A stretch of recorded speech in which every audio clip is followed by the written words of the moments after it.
I'm disappointed. I was told I'd meet some Kennedys.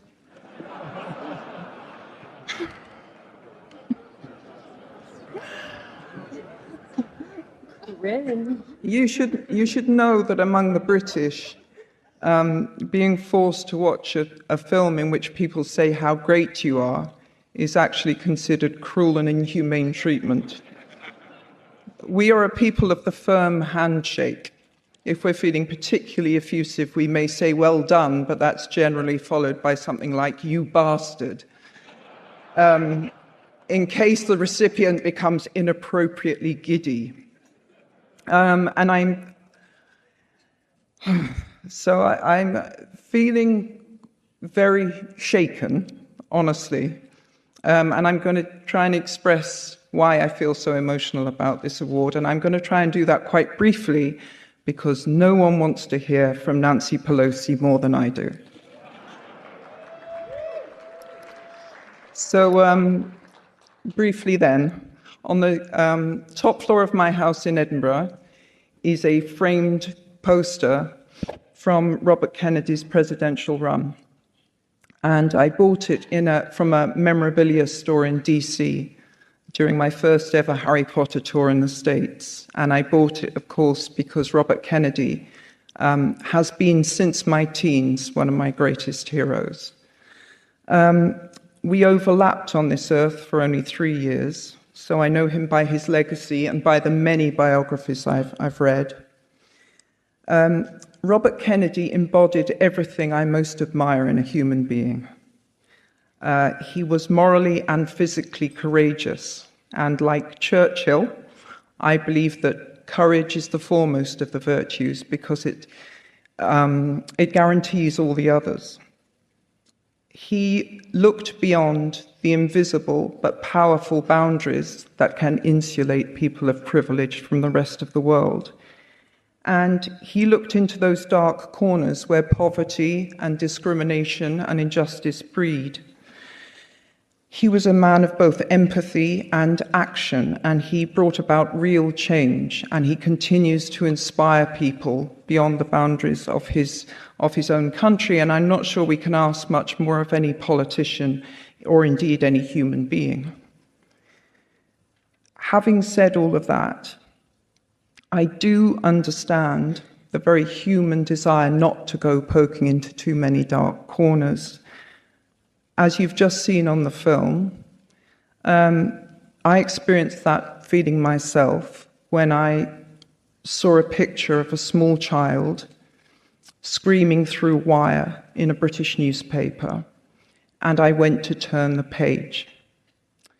Now, I'm not usually very good with dates or counting, as anyone who would like to check the shifting numbers of house elves at Hogwarts can confirm. But I always know exactly how long ago it was that I saw that picture because I was pregnant with my youngest child at the time, and she turns 15 this January. I was very ashamed of my impulse, and so I turned back and I thought, if it's as bad as it looks, you have to do something about it. And I read the accompanying article, which was by an undercover reporter, and it was bad. And so I knew I had to do something about it, and I began writing letters, and then I met many experts in the field, and that led to the founding of my NGO, Lumos, which aims to end child institutionalization. Thank you.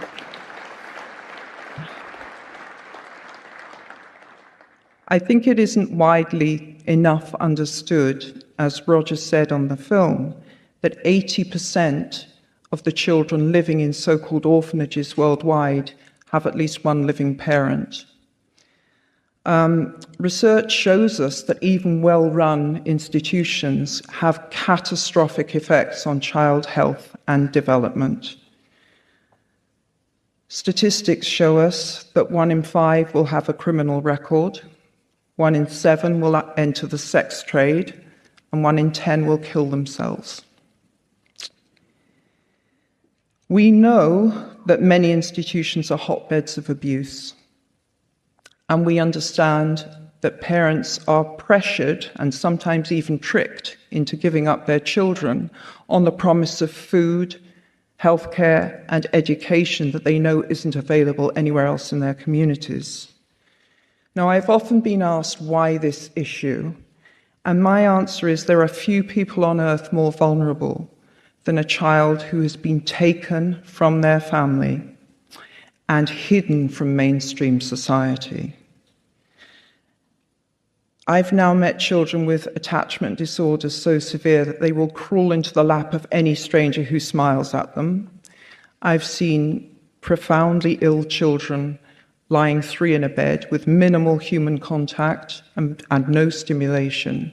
And I've stood in roomfuls of babies who've learned not to cry.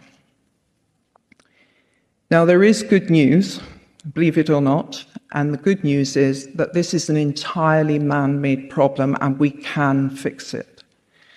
Yeah, that is good news. We have to have hope here, and it is fixable as long as we have the individual and the political will. Incredibly, it is cheaper to support children in their own family than it is to warehouse them in this way. And most importantly of all, the outcomes for children are hugely improved if they're brought up in loving family care, and that includes foster care.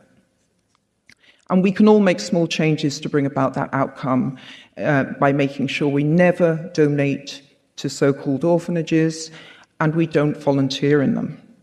So I'm very, very proud and grateful to all of our incredible Lumos staff around the world. We're now providing support on deinstitutionalization to 50 countries globally, and we've so far helped just under 50,000 children directly, either moving them from institutions into loving families, often their own, or by preventing them entering the institution in the first place. And I cover all core costs of Lumos, so all donations go directly to programs and that help children. Thank you. Can I just say, this speech is full of typos. So whoever got it on the silent auction, send it to me and I'll copy edit it for you. It's really annoying me as I read through it. Anyway, I'm nearly there. I didn't know the sex of the baby I was carrying when I first read about that caged child, but I did know that if it was a boy, I would name him Robert, after Robert Kennedy. And in fact, she became Mackenzie, and I became Robert. When I was thinking up a pen name for the crime series that has been one of the great joys of my writing life, I took the name Robert Galbraith in tribute to my political hero. So I'm currently just a few pages away from completing JK's 13th and Robert's 5th novel. And if I hadn't come to New York to accept this award, I would have finished it this week. So, and I should say that I enter a state that can best be described as feral when I'm in the final stages of a book. So one of the many extraordinary things about this evening is that I'm standing in front of you, not looking like a cave-dwelling hermit. And for this, my husband thanks you. So I just want to say thank you. This truly is one of the most extraordinary honors I could have possibly been given, and I shouldn't ask for anything else while I'm standing here, but I will. If you would like to know more about how to help some of the world's most vulnerable children, please visit wearelumos.org. Thank you.